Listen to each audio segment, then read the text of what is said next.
This is SMNI News Channel. Truth that matters.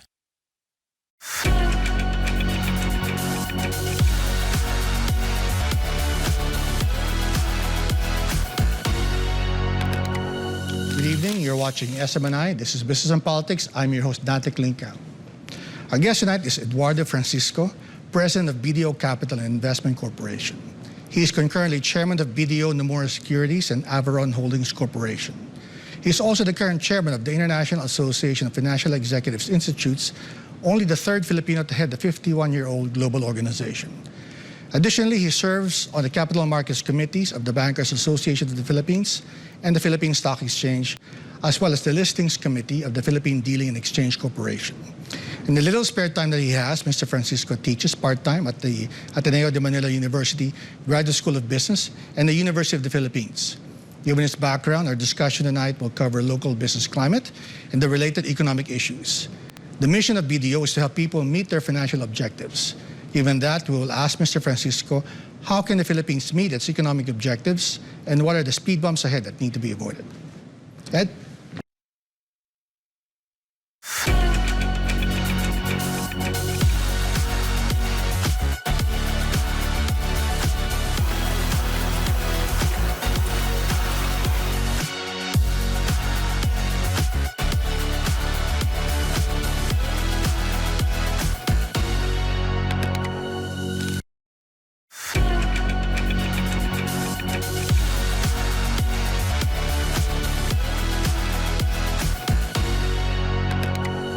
Mr. Francisco, thank you for making time for Business and Politics. You mind if I call you Ed? I know I call you thank that. you, and I'll call you Klink. Yeah, thank you.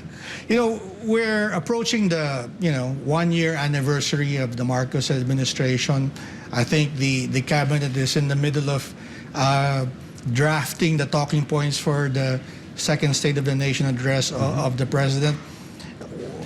From your perspective, right? How would you assess things? I'm sure the government has a pretty rosy assessment given the president's high approval rating, but how do you see things and what are your peers talking about? Okay. From our perspective, Link, at least private sector, Yes. It started out very well. No, of course, he's had very good appointments. We're very happy with the economic team. All professionals. We've worked with them in the past, and we continue to work with them. So what we've seen in the things he's trying to do, he goes out, he explains himself to the US, China, and he visits Davos and the other key leaders. I think that's a good sign. Of course, at some point, some people were skeptical. He's always traveling. Sure. What are the benefits? But I was with some senior BOI officials the other day. And the nice thing is they mentioned that FDI is significantly up. So maybe it hasn't been reported, but for me, that's a good sign that FDI is up because we need more investments, really. And then other than that, the fact that he's very open to,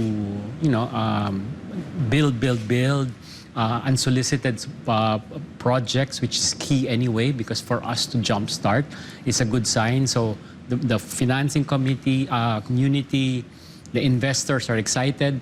I was also a speaker in another conference a few weeks back on power. Some foreign investors were there, and they were very happy that they liberalized. You can now be 100% owner in a renewable energy company. And then you can 100% in this Retail Act, right? This Public Service Act. So there are many things happening. They're very happy that with the different secretaries that, of course, BBM appointed are doing their job. They're really trying to make things move. Right. We began the year with people saying, or what we've been hearing, is people are saying that they're cautiously optimistic about 2023. But since then, what's your sense now? Are they still cautiously optimistic, or have they dropped that cautious part of their optimism, or are you holding on to you have some reservations still? Okay. No, from our perspective, and because we also have our own research, so we follow all the big companies, no? Sure. The companies in general have been doing very well. Okay. So they've already posted significant gains. They're reporting record profits as compared to last year. Of course, it's nowhere to go but up because of increased mobility and everything. It's very positive. The only thing that we seem to be worried about is really the inflation, increasing interest rates. Okay. That's the one being a little causing some of the dampening of the optimism because now consumer spending might slow down, interest rates are going up, so the ability to buy cars or to buy a home might slow down. Correct. Yeah. But other than that, people are still optimistic. We still see people going out to the malls. They're full. The restaurants are full pa rin. So we're keeping our fingers crossed. Sana tuloy-tuloy pa rin. Right. Well, there was a bit of relief, right, with the inflation number. Yeah.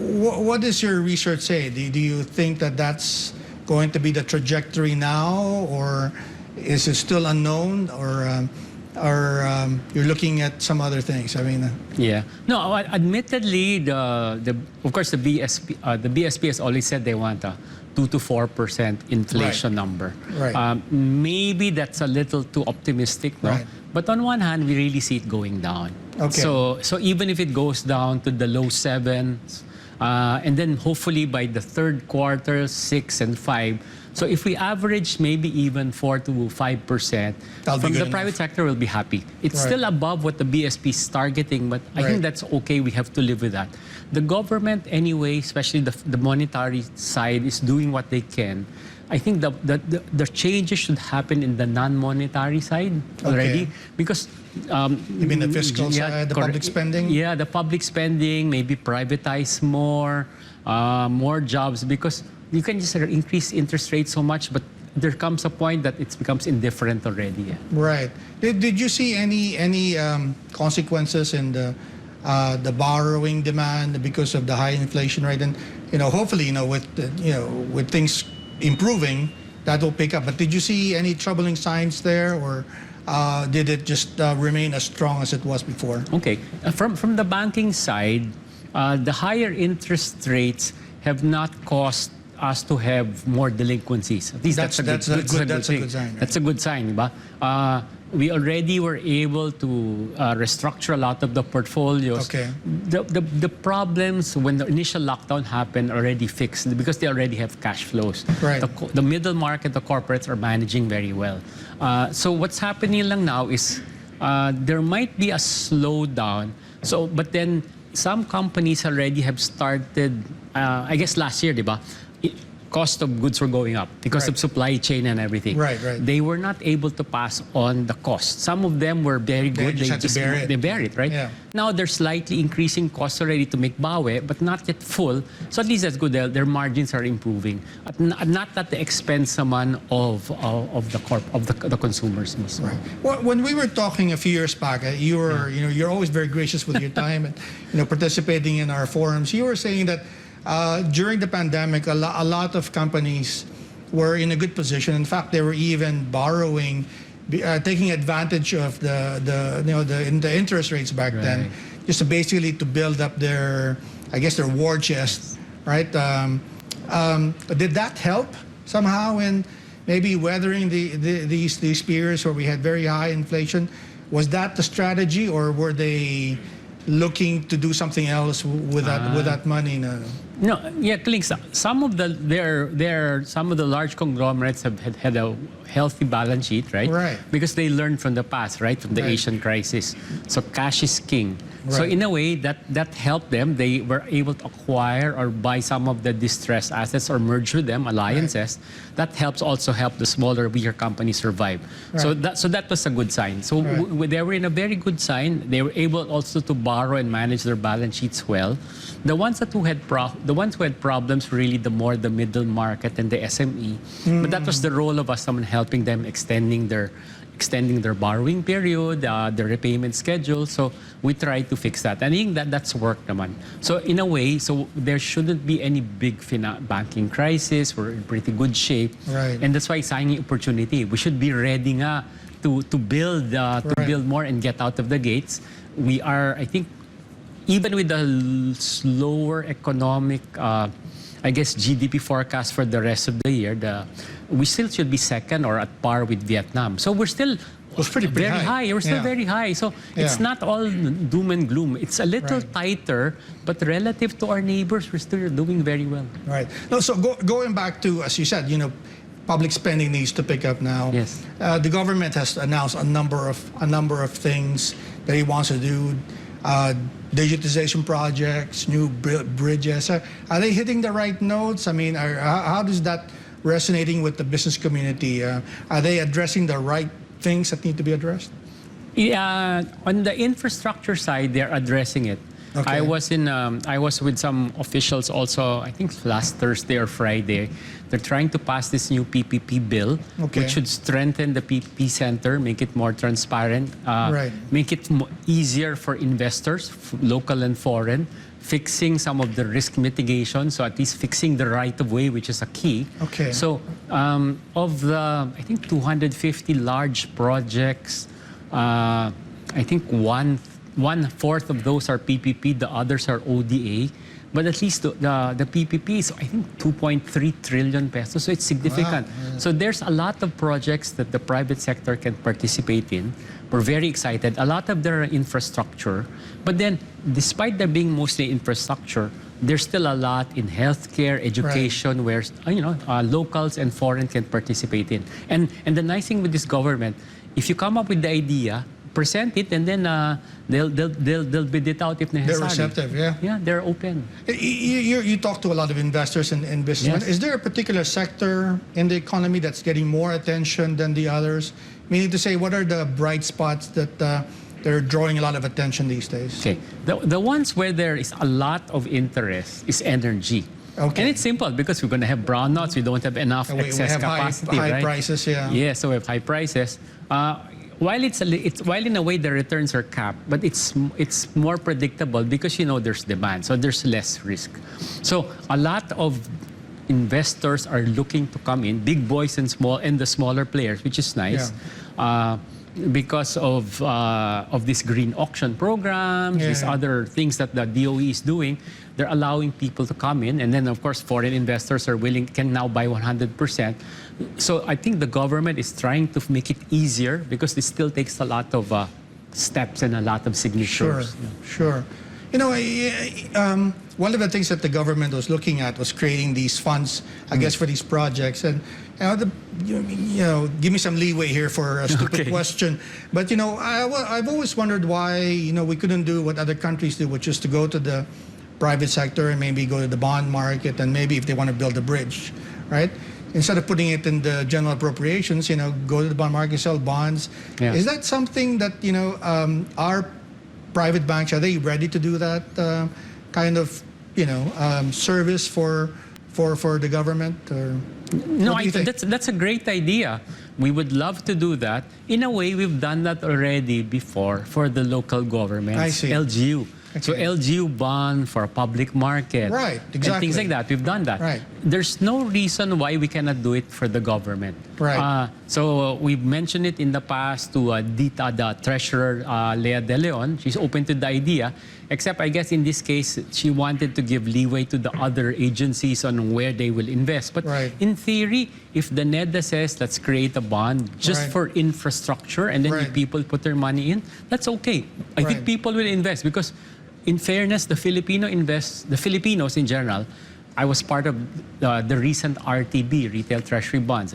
When we raise 300, 400 billion, that's the normal amounts now. So that's the amount of liquidity here, and people are investing also to help the country because they know that the BTR will raise money and then use it for projects of the government. And I suppose having the government as a client is also a safe bet as well, right? I mean, Yes, there's a yes, saying that yeah. they'll never run out of money. Correct. Is that how you see it? Pwede ka pa parang nakasandal ka sa pader with investing in the government. Wow, well, that's very exciting. And we'll be right back. We'll just have to make a quick break. This is SMNI's Business and Politics. Please stay tuned.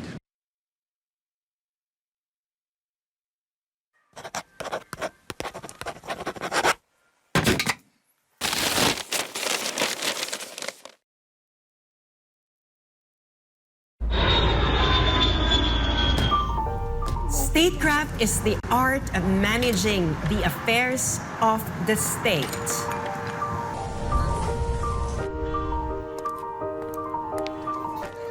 Because of this, successful nation building depends on the effective use of this art.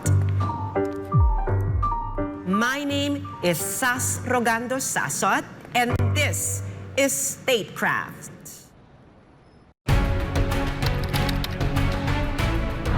Tama, tumpak. Ganda ng programa, talagang makatutulong. Mali, hindi naman lahat afford yan eh. Setup to, demolition job. I stand with Juan de la Cruz. NPA yan for sure. Dapat nang mahuli. #Justice. Tutol ako dahil pahirap lang ito sa mga low-income bracket. Pabor! Panahon na para ma-improve iyong agri natin. Dapat mag-impit ang seguridad. Makita, saka alam mo kasi merong mga medical studies pala siya sa tao. Kaya naman,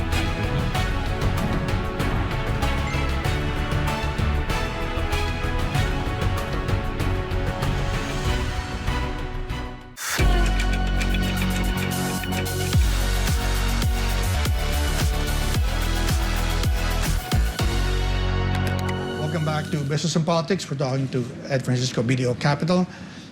You mentioned inflation as one of the things, of course, that you're monitoring. Are there any other, so-called headwinds that you're keeping an eye on? Yeah, aside from inflation, of course, which is really the key, because I guess even our monetary authorities are focused on inflation. FX is becoming sort of a victim, right? Yes. Because if we don't match the rate increases of the U.S., the peso keeps on depreciating, and that's why it depreciated also to 56. No, ideally we want to keep it hopefully with the 55 range. I don't see it go. I hope this 56 number is really an aberration. We really think it should strengthen, but then of course it will affect us because cost of goods are going to be more expensive. We were hoping sana that the fuel prices and coal prices will go down.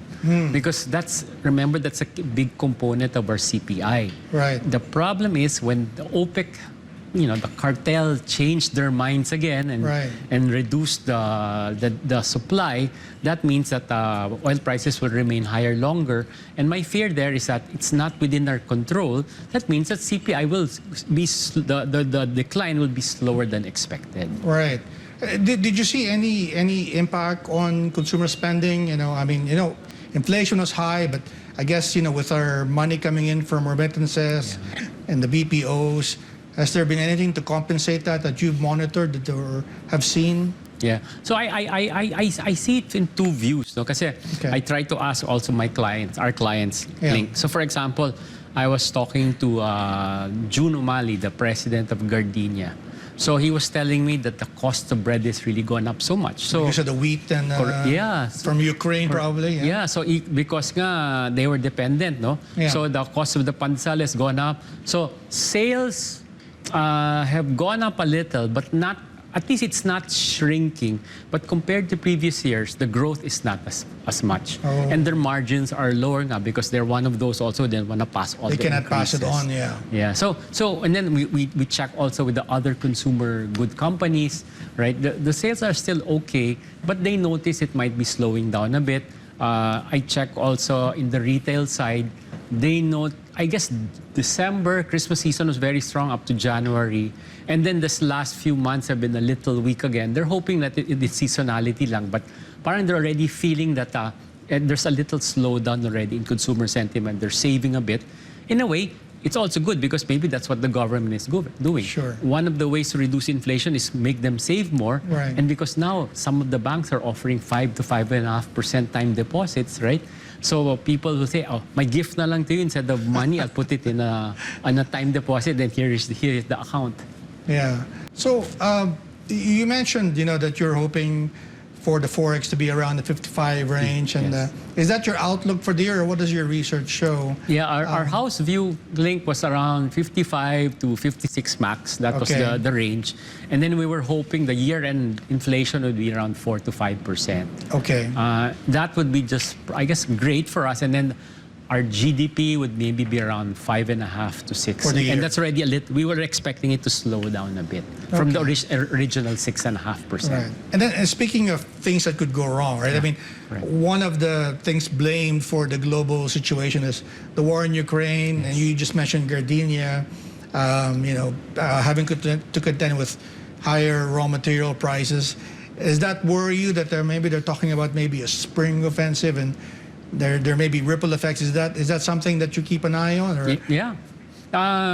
That's something we keep an eye on, and not just that, even things near us, right? If something happens in Taiwan that's closer to us, that might affect us. So I guess we're worrying about things we can control. These things we're praying.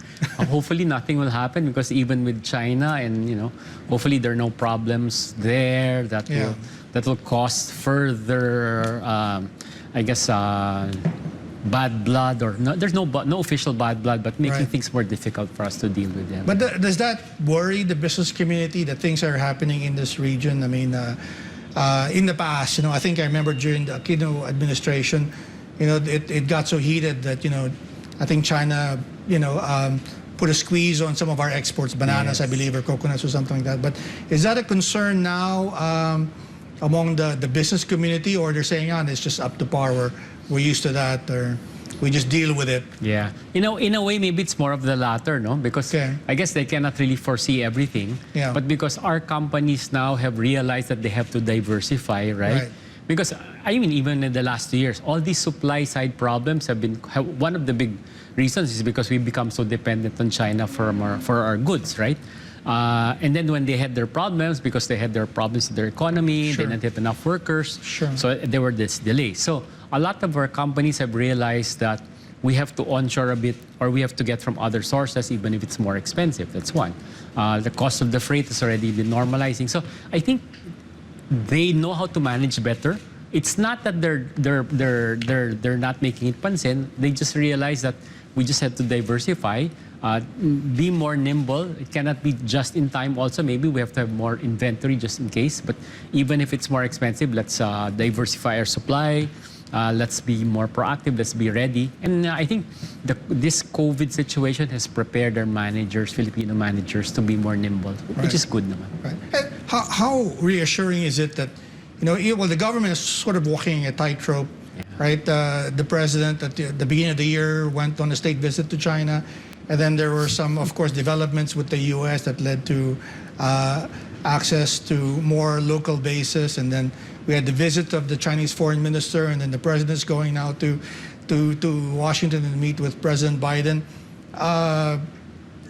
Does that reassure you somehow? Does that worry you? I'm talking about the business community.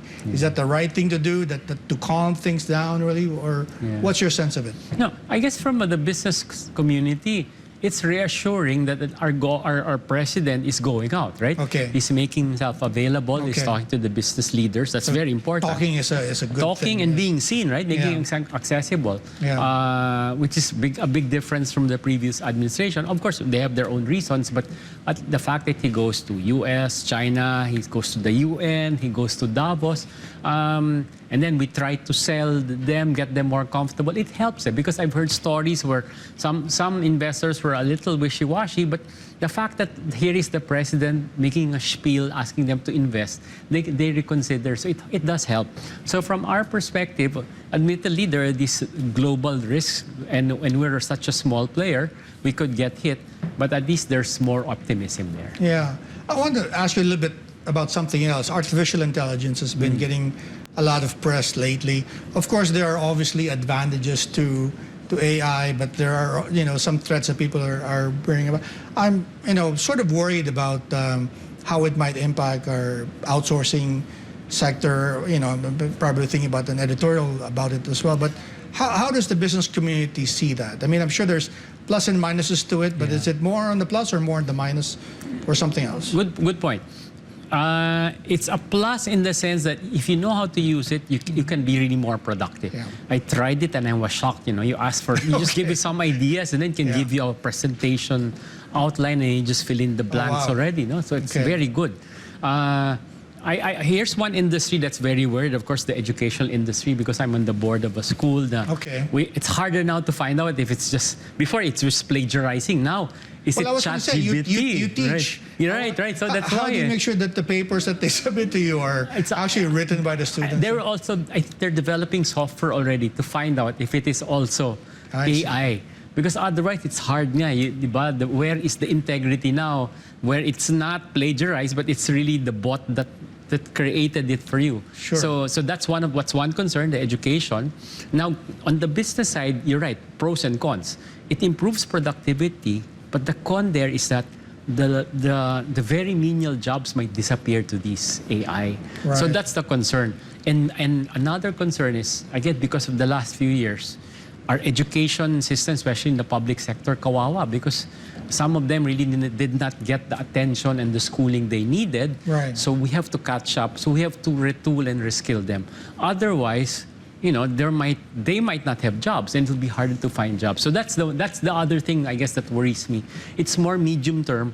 The kids, we want the kids to have a future. We've always said, demographic dividend is good. Sure. But if they don't have the skills, it's useless. They're not going to be employable. Sure. So we hope things there will improve. But how receptive is the business community to this development? Are they excited about it, or is the view, well, that's more of the West, and we're not ready for it? Which one are they sensing? No, I think the good businesses are going to be always receptive. Okay. If this helps, why not? No, but yeah, you're right. So far, this AI is good for banks with service companies, right? You can automate a lot of this. It's in a way also because we're not yet at that stage. Remember, there's the stage of just digitization. That's right. not, and then automation and everything. But the AI part is really the upper end, the high value side already. So maybe because a lot about even it's not just basic digitizing the data. So they're not gonna get affected yet. But I guess we should prepare, because at the point there'll come a point then we need to employ also these graduates. Right. Another issue, the El Nino, is that something that worries you? I mean, it's been unusually hot summer this past few weeks. I mean, even for Filipinos, are I think struggling with it. Does that worry you at all? Maybe it will impact agricultural output or something else? It should. Kasi nga, my younger brother is Father Manuling of Tanging Yaman, and he helps diba, bring in vegetables nga, and to sell it from reduce the middleman and sell it in Manila. And you're right, the farmers need water, and this heat will affect their crops. So that's the problem. And then of course, now as we're still so dependent on one water source, we cannot naman, if there's going to be a problem in water, there'll be a fight between the farmers and Metro Manila. Because if they say, move more of the water for us, that means correct. Then magkakaproblema sila. So those are some of the key issues also. Water security is key. And also, how do we help the farmers? I guess that's another big problem. I hope sana the DOA side can be improved, because how do we help the farmers? No one wants to become a farmer anymore, right? It's unprofitable, but then because of the small amount of land, there's no economies of scale. How do we automate it? There's some solutions, but it requires modifying, I guess, the ownership laws there. Right. Well, it's been very interesting. We'll just have to take another quick break. This is SMNI's Business and Politics. We'll be right back.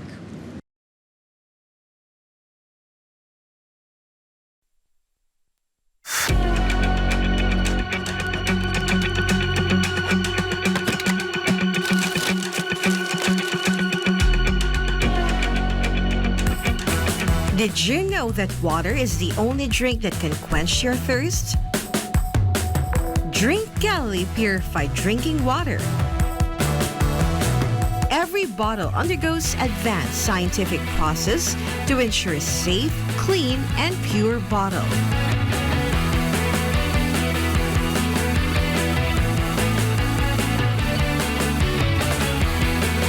So what are you waiting for? Drink Galilee Drinking Water. Every bottle is a labor of love. For delivery, contact Galilee Purified Drinking Water at 0956 658 4195 or 0998 466 0202 or 8572 1869.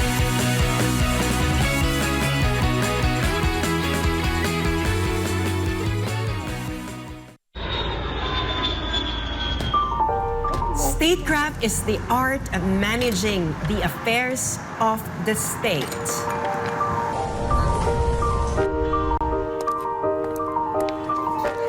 Because of this, successful nation building depends on the effective use of this art. My name is Sas Rogando Sasot, and this is Statecraft.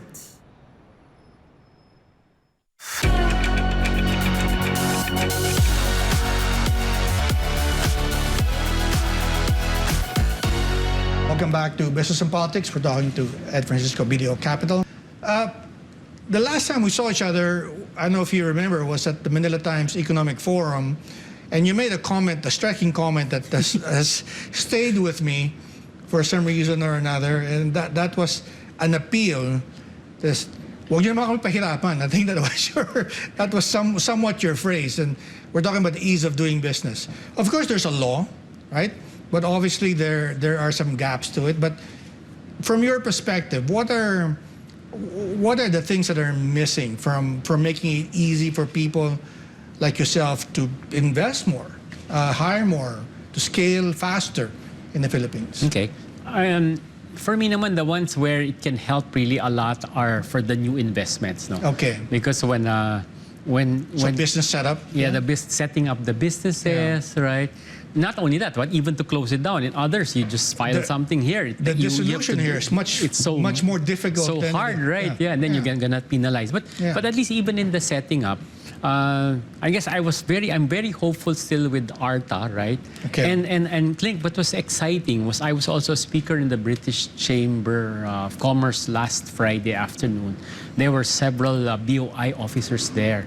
And then they were talking about this new green lane concept. Okay. Whereas a senior BOI officer will become your account officer for key identified important projects.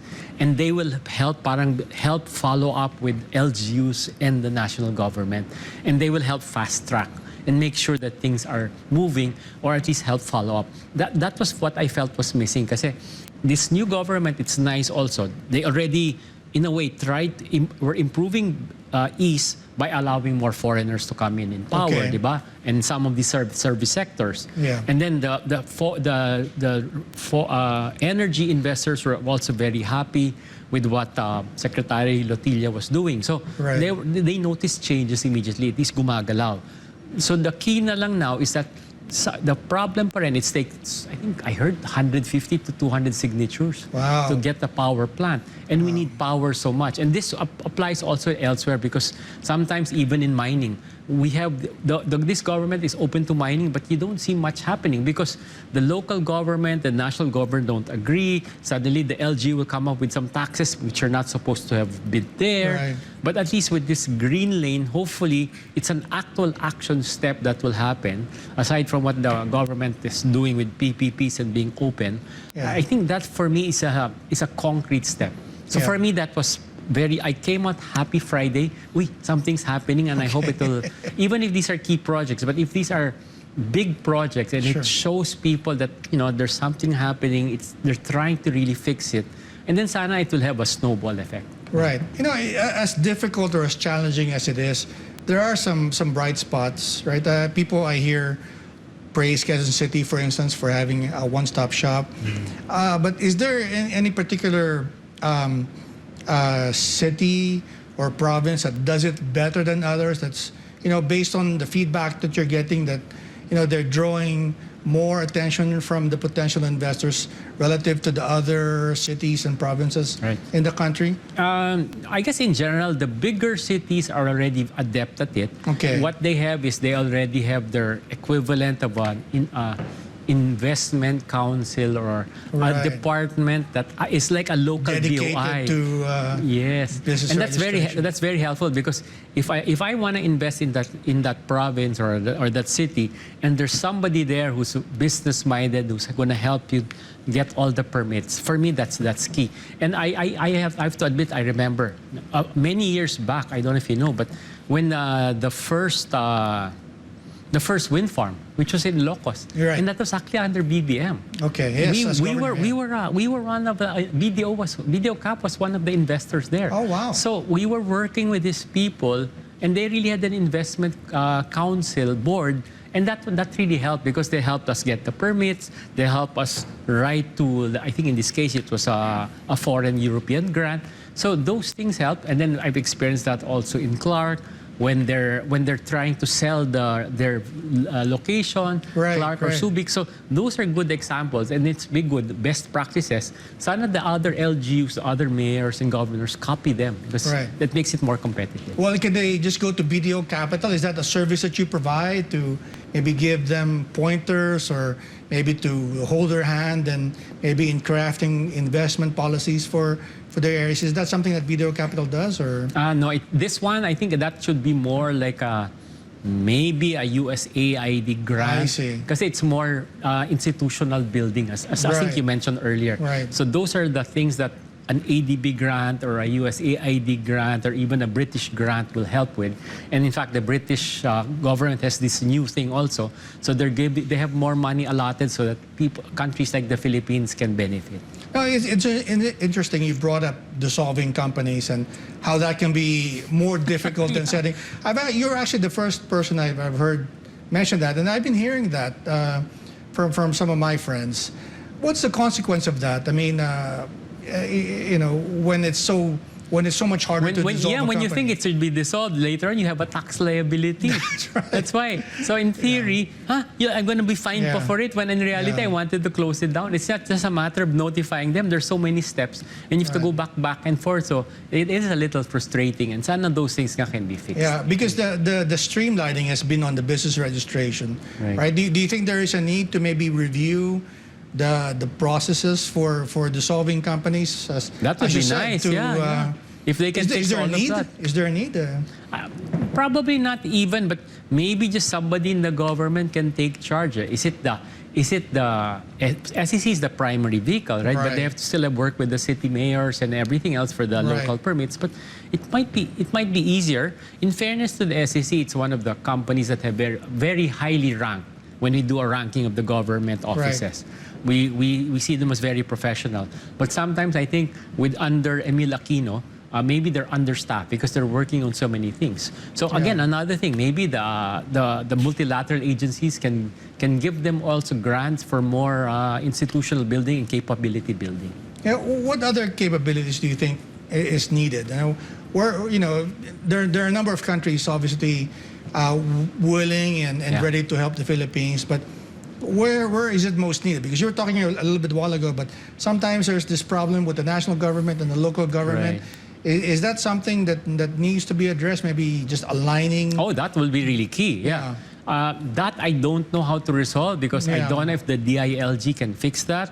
But one of the early recommendations we had, even 2-3 administrations before, was we want to have, for example, an infrastructure czar.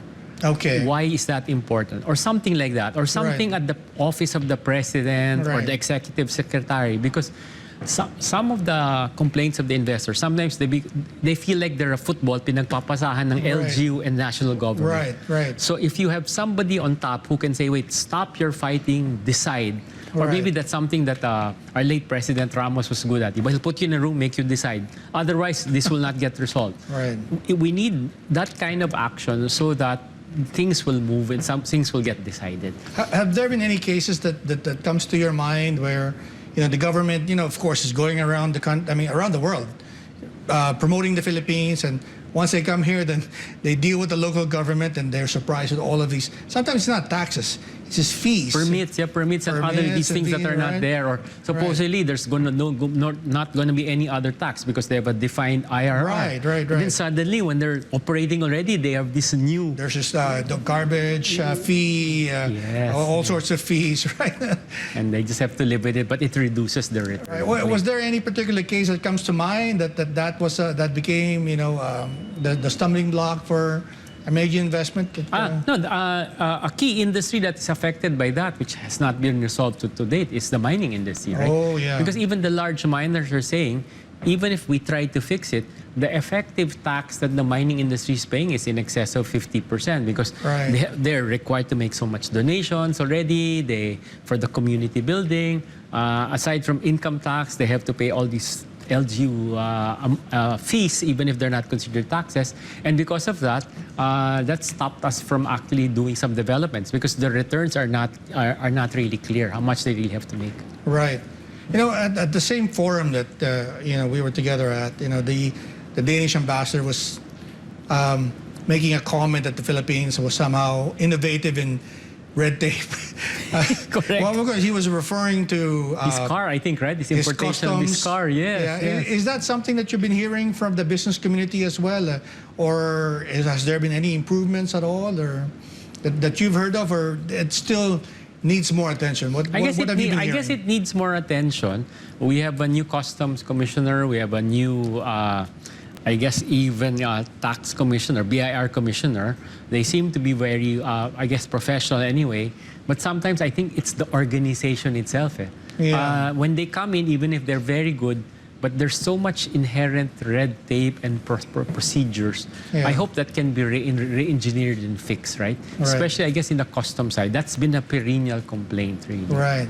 Is there any aspects of red tape and bureaucracy that needs to be looked at? To be fair, sometimes there's also some inherent red tape in the way private Yes. companies operate. Is there something we should be looking at as well? Good question. I mean, No. the government's been, talking a lot about digitization as a way of maybe addressing that.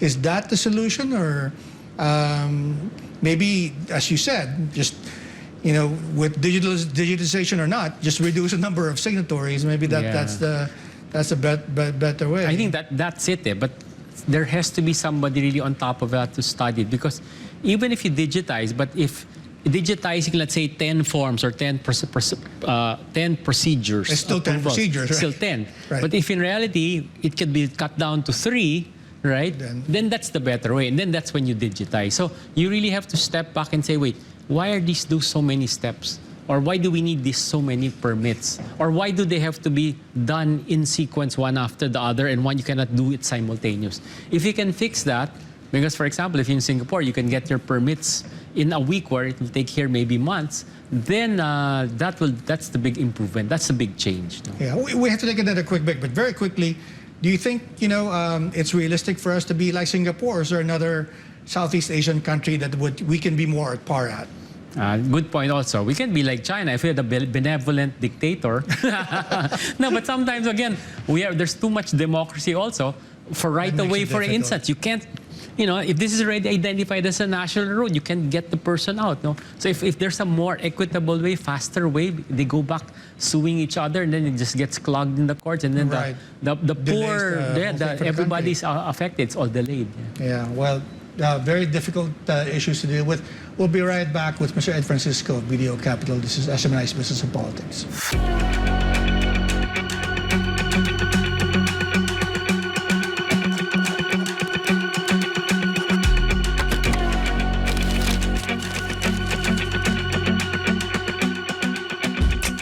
Hanap mo ba ay food cart business? At magsimula ng sariling negosyo na hindi kinakailangan ng franchise fee? Mura at abot kayang halaga? Narito ang S&D Food Carts para sa iyo. Ang S&D Food Carts ay gumagawa at nagsusupply ng mga mura at abot kayang halaga ng mga food stalls, buy carts, motor carts, kiosk, food van, mall carts, display racks, tables, chairs, at iba't ibang wood and metal products. Subok na matibay, maaasahan at mapagkakatiwalaan.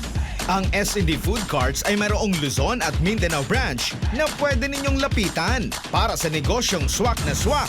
S&D Food Cart, your partner to success.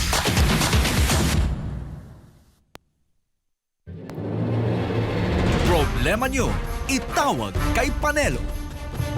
Ikaw ba'y may suliranin na may kinalaman sa mga ahensya ng ating pamahalaan? Inihahandog ng SMNI ang programang makakapiling ninyo sa araw-araw na maaari ninyong maging daingan. Tampok ang dating Chief Legal Counsel ng nakaraang Pangulo, ang veteranong abogado na si Attorney Salvador Sal Panelo. Bishops. Tulong at payo tagapamagitan sa ating mga lingkod bayan. Problema nyo, itawag kay Panelo. Lunes hanggang Biyernes, alas 9 hanggang alas 10 ng umaga. Dito lamang sa SMNI. Ang totoong boses ng bayan.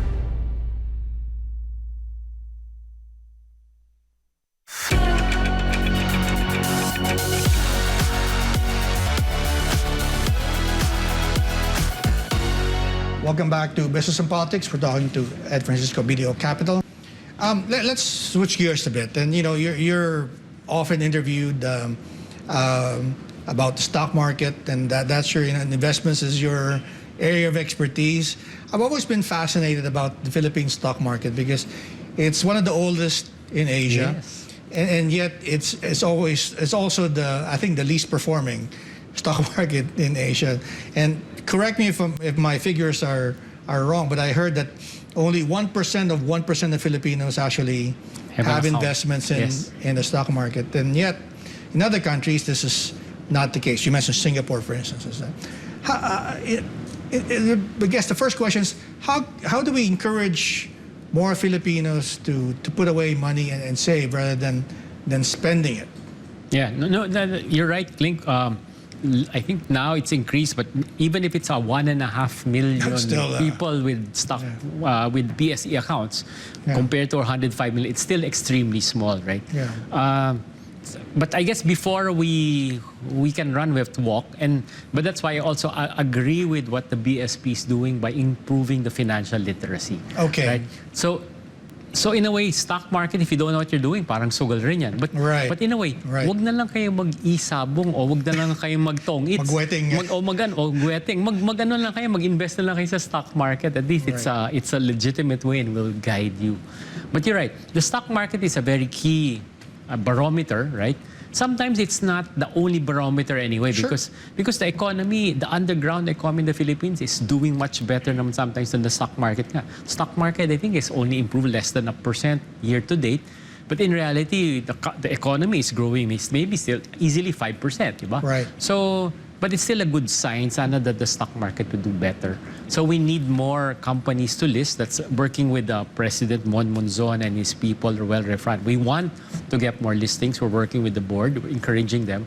But it's really very challenging also. And we want people to invest more because I think there was somebody who said that there are more crypto accounts for Filipinos than there are for the stock market. But so it's really an education process. We want them to invest sana because it's also good. You can help these companies grow and hopefully you'll also get good dividends. Right.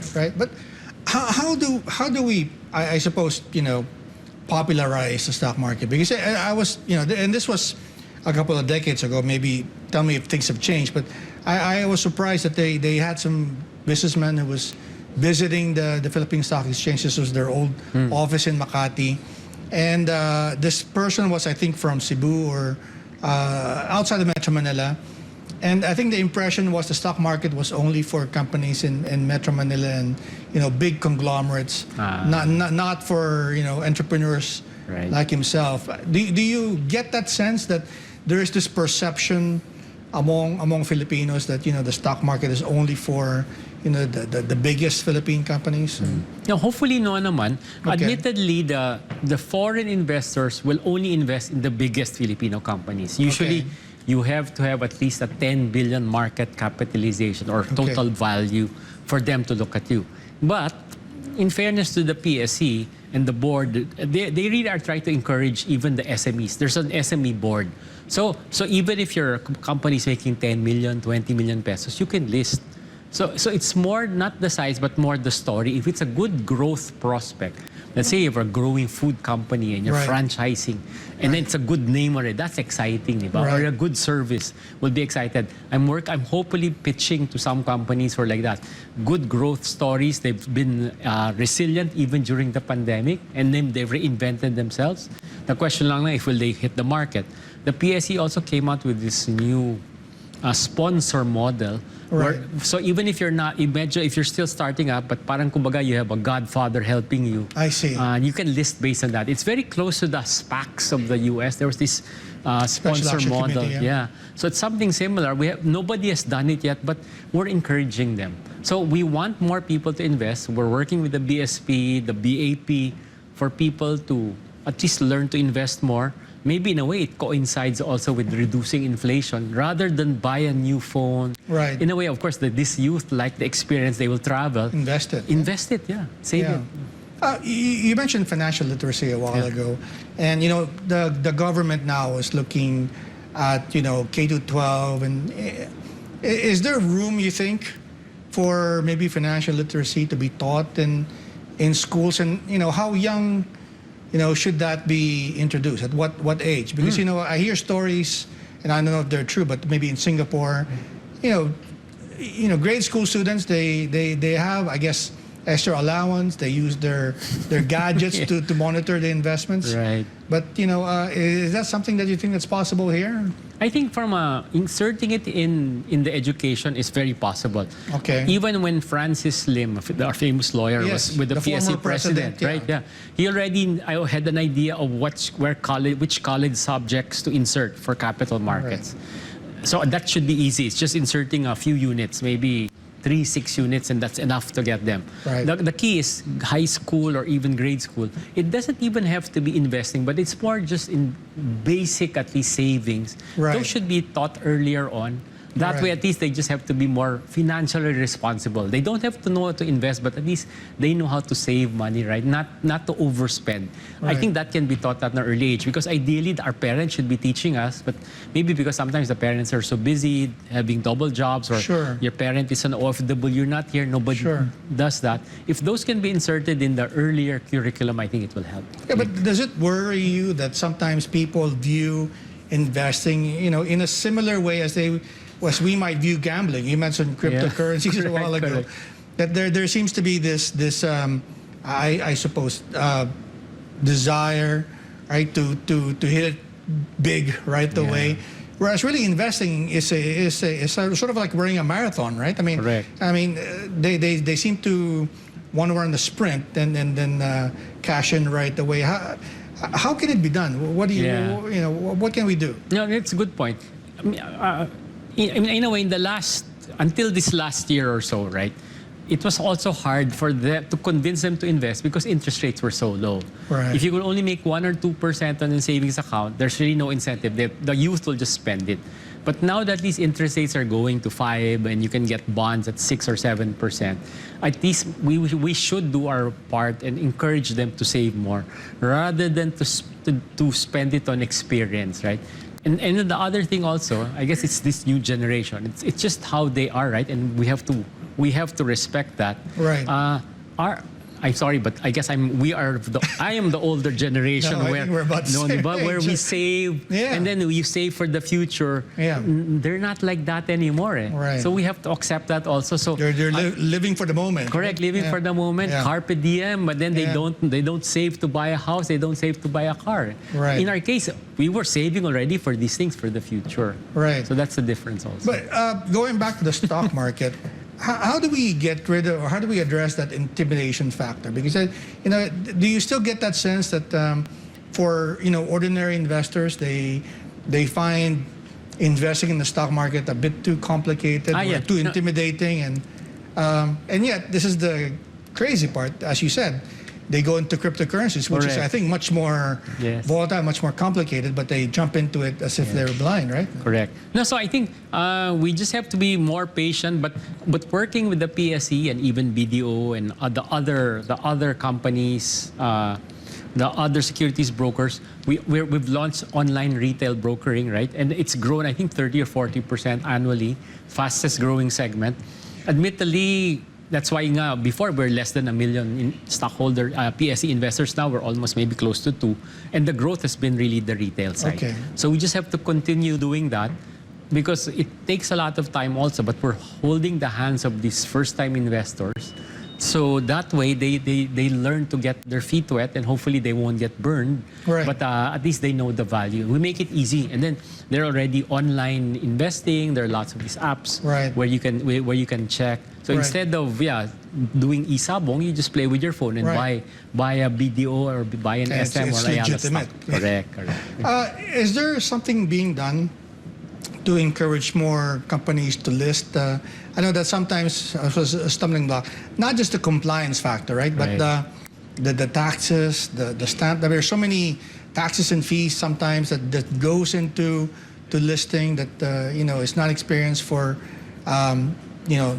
delisted companies or unlisted companies. True. Is there reform? Are there reforms needed there? I mean, to make it easier for companies to look at, maybe possibly listing?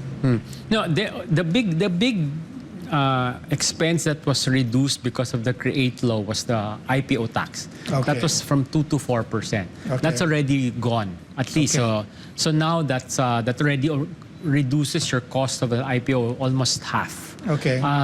So from a cost perspective, it's not that expensive anymore.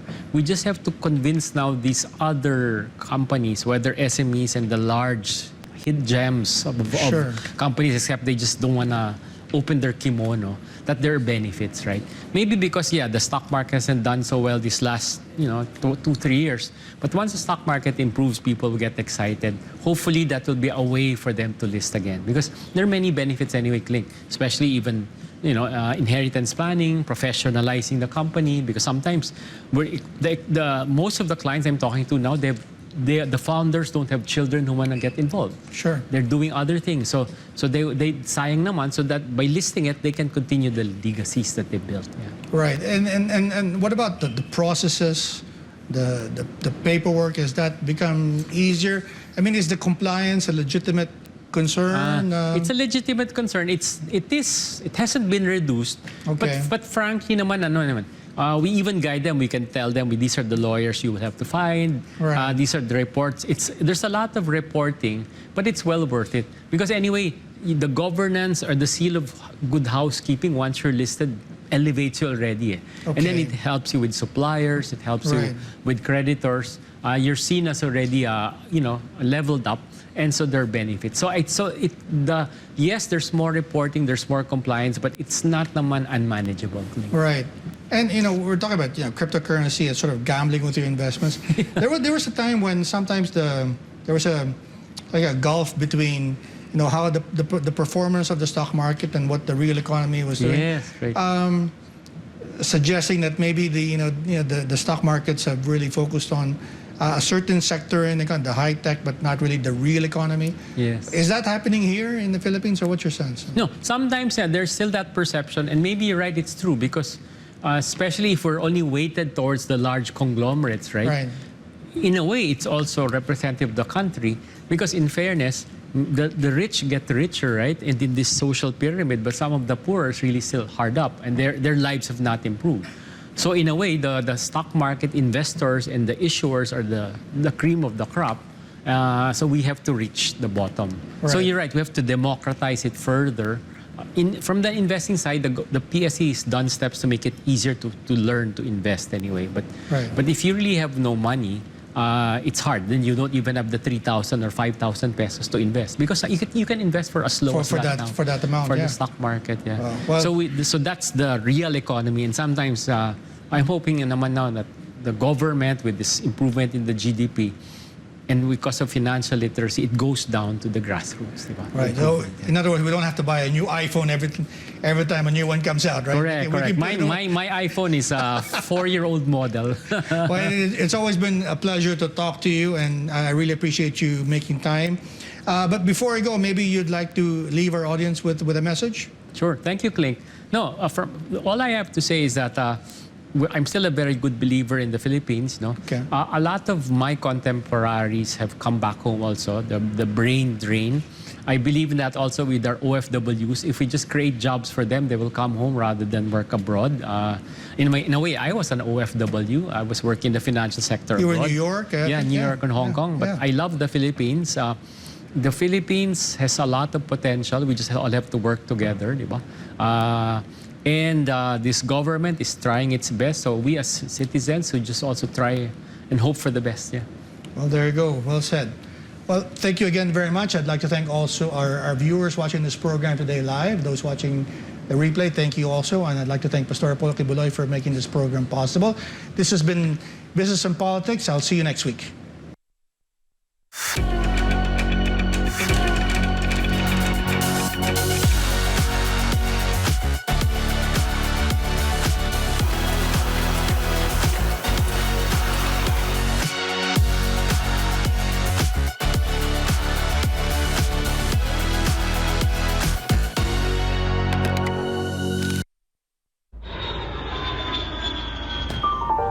Statecraft is the art of managing the affairs of the state.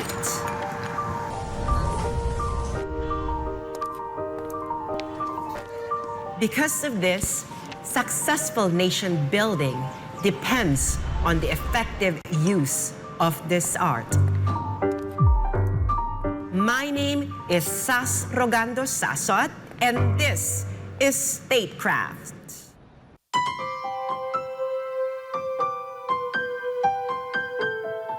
Tutukan Lunes hanggang Biyernes ang TV drama series na nagpaantig sa puso ng mga manonood sa Asia. Kwento ng dalawang bata na hinarap ang mga pagsubok at mahirap na paglalakbay.